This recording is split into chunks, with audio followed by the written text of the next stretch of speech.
vakomana vaive vemaprofesi vadzoka zvekare. Aiwa toda kuti pane vakomana vakazovhura hombe manje. The prophesied pamusoro penyika yeZimbabwe mukutanga kwegore rinori, but people to their surprise vari kuona kuti aiwa maevents ese akaprofesiwa hapana kana one yamboti yambofufilika zvayo.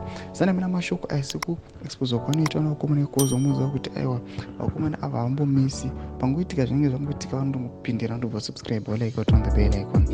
Tip na paenda ikozonyora chiti Zimbabwe, please come and witness this Facebook post, benchmark it and retweet.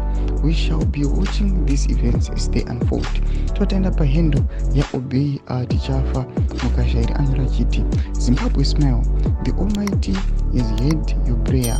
2024 is going to be a very interesting year as I foresee these events unfolding. Number 1, in February there will be a military uprising within the ranks leading to a violent military coup. Number 2, the army will overthrow the president and his deputies. Number 3, President Mnangagwa will not make it to the Christmas 2024. Number 4, most significantly, nelsonchamisa will never become the president of the Republic of Zimbabwe, and he will not survive to witness the next election.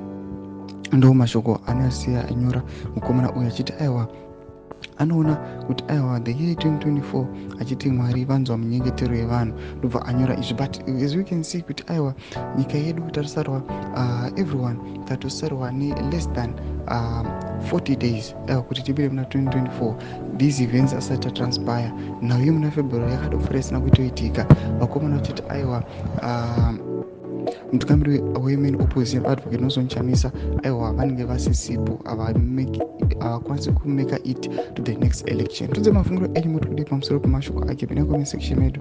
Subscribe or like, turn on the bell icon.